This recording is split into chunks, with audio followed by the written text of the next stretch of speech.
اعوذ باللہ من الشیطان الرجیم بسم اللہ الرحمن الرحیم وَلَهُ الْجَوَارِ الْمُنْشَآتُ فِي الْبَحْرِ كَالْأَعْلَامِ فَبِأَيِّ آلَاءِ رَبِّكُمَا تُكَذِّبَانِ۔ تفسیر قرآن سورہ رحمان، جس کو عروض کہا جاتا ہے قرآن کی، اس آیے کریمہ میں جو ابھی میں نے تلاوت کی ہے، سمندر کی فوائد اور اس کی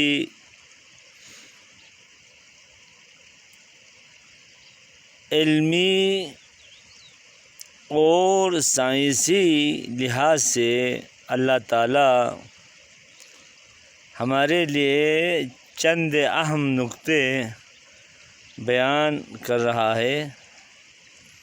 آپ سمندر کے بارے میں جتنا غور کریں گے اتنے ہی آپ کو شگف آور معلومات کی فراہمی ہوگی۔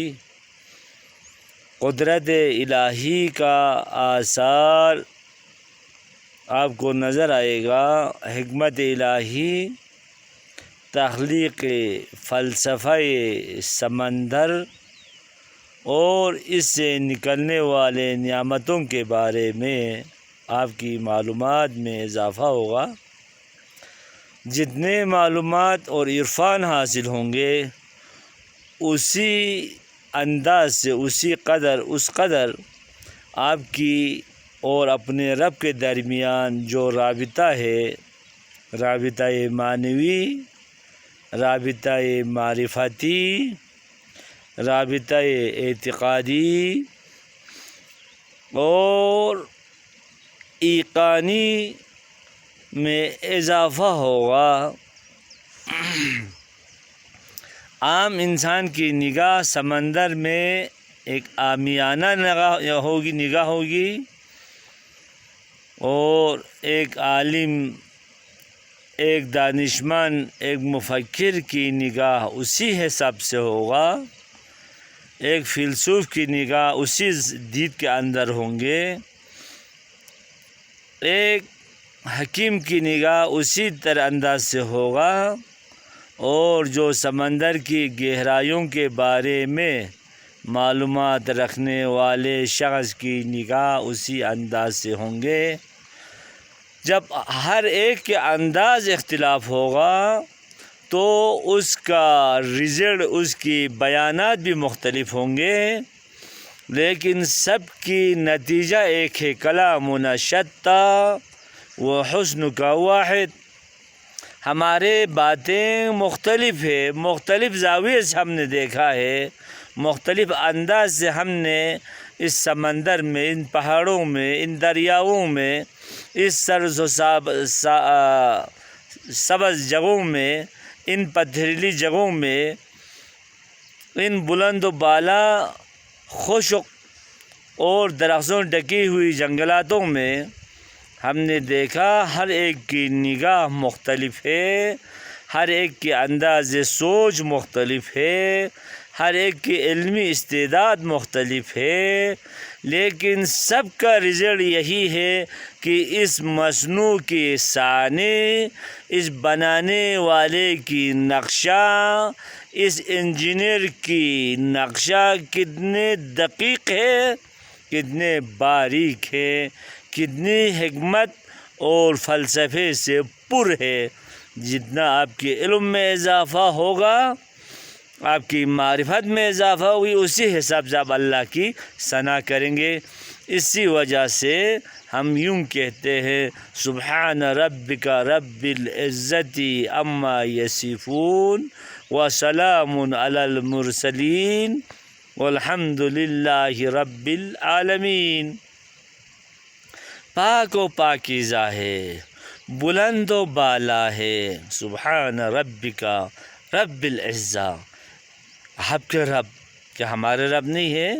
ہم مخاطب کو نازل بے منزلہ مسئول قرار دیتا ہے، ہم سائل کے مسئول کا جواب میں کہتا ہے تمہارا رب اتنے عظیم ہے، سبحان رب کا رب العزہ ہے، عزت والا رب ہے جو کبھی بھی عزت سے خالی نہیں رہا۔ لا یزال عبد یتقرب الی بالنوافل، عبد ہمیشہ امر استحبابیوں کے ذریعے، صدقات و خیرات کے ذریعے، تدبر و تفکر کے ذریعے، نماز نوافلات کے ذریعے عالم آفاق میں، اس عالم شہادت میں غور و فکر کے ذریعے وہ بلند مقام تک پہنچتا ہے۔ لہٰذا جب سمندر کے بارے میں ہم مطالعہ کرتے ہیں تو ہر ایک اپنے حساب سے جواب دیتا ہے، ہر ایک کی جواب اس کل کے لیے جو اللہ تعالیٰ کے علم ہے۔ ایک قطرہ ہے